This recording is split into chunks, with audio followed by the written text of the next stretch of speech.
राज्यसभा के बाद समाजवादी पार्टी ने जैसे ही एमएलसी प्रत्याशियों के नाम जारी किए, ठीक उसी समय उनके सहयोगियों में नाराजगी निकल करके सामने आने लगी।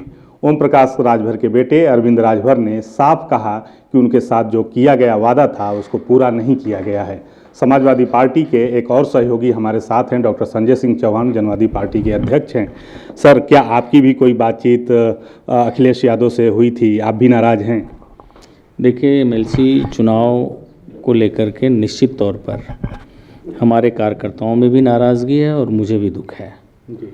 2022 के विधानसभा के चुनाव में न तो मैंने खुद चुनाव लड़ा, न ही अपने परिवार से किसी को चुनाव लड़ा, न ही समाजवादी पार्टी ने पर्याप्त रूप से हमारे पार्टी के पदाधिकारियों को चुनाव लड़ाया। इसके बावजूद भी मैंने कभी समाजवादी पार्टी के सामने और अखिलेश यादव जी के सामने कोई समस्या नहीं खड़ा की, न मैंने नाराज़गी जाहिर की, अपनी बात में रखता रहा।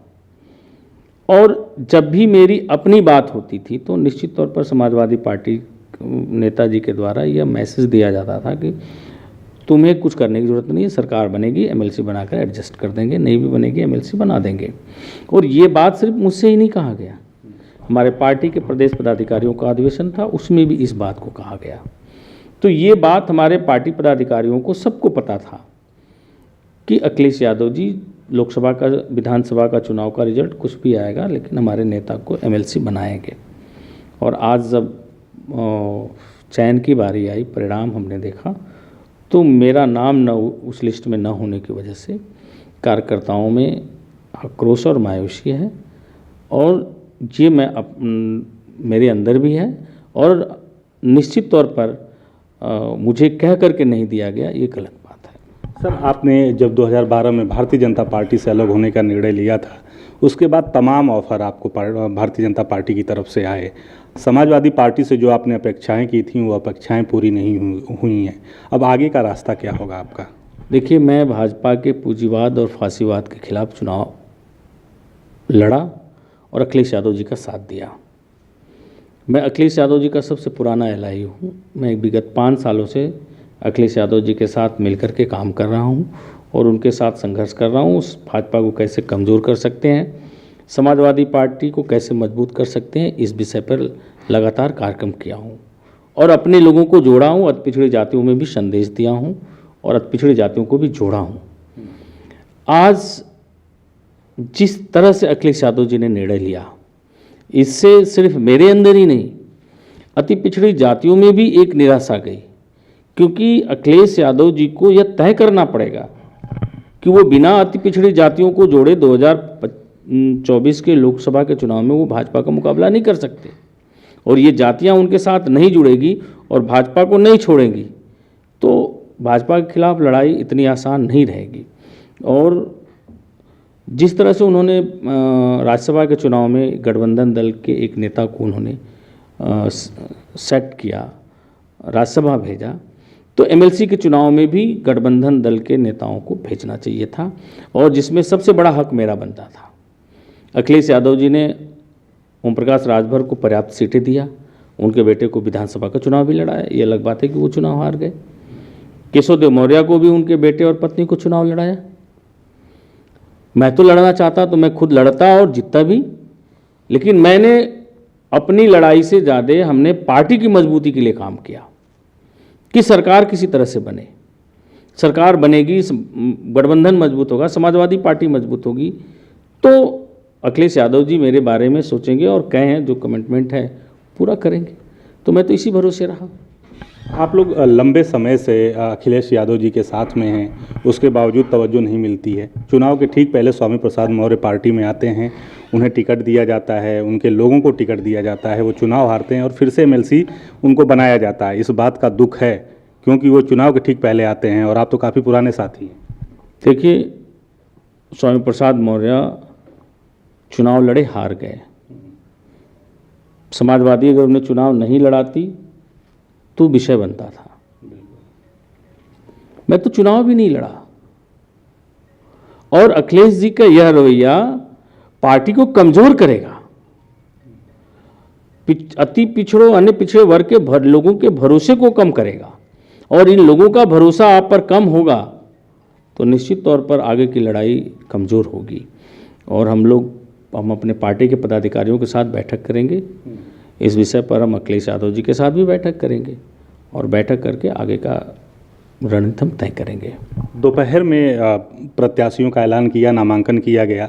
क्या अब तक अखिलेश यादव की तरफ से कोई फ़ोन आया हो, उनसे बातचीत करने की कोशिश की गई हो? क्योंकि उन्होंने आपसे वादा किया था। आए थे उदयवीर सिंह जी, बातचीत हुई है, कार्यालय भी 2 घंटे पहले आए थे, बताए किन परिस्थितियों में लोगों को भेजा गया। लेकिन उन सारी परिस्थितियों में से मेरी स्थिति सबसे मजबूत थी, मुझे उन्हें भेजना चाहिए था। इसका मुझे नाराज़गी है और मैं मिलकर के भी अपनी नाराज़गी को उनसे व्यक्त करूंगा। ऐसी क्या नाराज़गी है कि जो आप लोग उनको अब उनके दिल में जगह नहीं बना पाते हैं? आजम खान की नाराज़गी जब होती है तो लोग उनके कहा जाता है कि उनके साथियों को समायोजित किया जाता है। इस एमएलसी चुनाव में भी देखने को मिला है।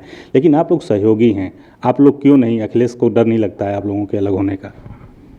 अब हो सकता है ये अखिलेश जी का अपना सोचने का विषय हो, लेकिन इतना तो ज़रूर है कि हमारे होने से अखिलेश जी को भले कुछ न लगता हो, लेकिन खोने का असर ज़रूर दिखेगा और पार्टी के जनाधार पर एक बड़ा असर पड़ेगा। और वो 2024 के चुनाव में अगर हम लोग छोड़ेंगे तो अखिलेश जी को देखना पड़ेगा, देखने को मिलेगा। तो अगर आप लोग अखिलेश जी के साथ नहीं जाते हैं, बातचीत चूँकि आप करने की बात कह रहे हैं, भारतीय जनता पार्टी के साथ जाने से आपने पहले ही इनकार कर दिया है, अगला रास्ता क्या हो सकता है मायावती के साथ? हम लोग अपने मीटिंग से तय करेंगे, उसके बाद जानकारी देंगे। फिलहाल अभी समाजवादी पार्टी के साथ हैं। आजमगढ़ का लोकसभा का उपचुनाव भी मिलके लड़ रहे हैं और समाजवादी पार्टी को जिताएंगे। उपचुनाव में जाएंगे प्रचार करने? बिल्कुल जाएंगे और समाजवादी पार्टी को जिताएंगे भी। सर, अंतिम सवाल है, तीसरे मोर्चे की कवायद उत्तर प्रदेश में हो रही है, हालांकि उसका कोई अभी आधिकारिक ऐलान नहीं हुआ है। क्या उसके कुछ नेता जो आमतौर पर देखे जा रहे थे बीच में, कुछ लोगों ने संपर्क किया है आपसे? नहीं, अभी मेरे लिए कोई दूसरा ऑप्शन मैंने खोला नहीं है। और हम जो भी चीज़ें होंगी अपने पार्टी के पदाधिकारियों के साथ बैठ कर के तय करेंगे और तय कर करके खुद ही मीडिया के सामने अपनी बातें रखेंगे। इसी से जुड़ा एक और सवाल ले लेते हैं सर। मायावती की नज़र कहा जा रहा है कि समाजवादी पार्टी से जो नाराज़ लोग हैं उन पर बनी हुई है, ऐसा लोग कह रहे हैं।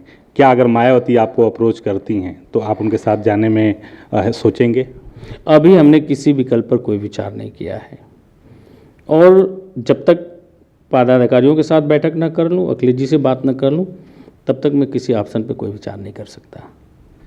तो ये हैं डॉक्टर संजय सिंह चौहान, जनवादी पार्टी के राष्ट्रीय अध्यक्ष हैं। 2012 में भारतीय जनता पार्टी का साथ छोड़कर अखिलेश के साथ आए थे और तब से लगातार बने हुए हैं। लोकसभा चुनाव में अखिलेश यादव ने इन्हें लड़ाया भी था, लेकिन हार का सामना करना पड़ा था। विधानसभा चुनाव के दौरान उनसे वादा किया गया कि सरकार बनने के बाद समायोजित किया जाएगा, अगर सरकार नहीं बनती है तो उसके बाद भी समायोजन किया जाएगा, लेकिन ऐसा नहीं हुआ है। इस बात का संजय सिंह को दुख है, लेकिन उनका कहना है कि इस मसले पर वो पार्टी के राष्ट्रीय अध्यक्ष से बात करेंगे और उसके बाद ही आगे का रास्ता तय किया जाएगा। साथ ही अपने पार्टी के पदाधिकारियों से भी बातचीत करेंगे और उसके बाद आगे का रास्ता तय करेंगे। और ये देखना दिलचस्प होगा कि 2024 के पहले समाजवादी पार्टी के जो सहयोगी हैं वो क्या रास्ता अख्तियार करते हैं। सहयोगी अनुराग के साथ Sushil Kumar, daily insider, Lucknow. UP और देश दुनिया की तमाम ताजा तरीन खबरों के लिए आज ही गूगल प्ले स्टोर से इंस्टॉल करें हमारा तेजी से उभरता न्यूज ऐप डेली इंसाइडर।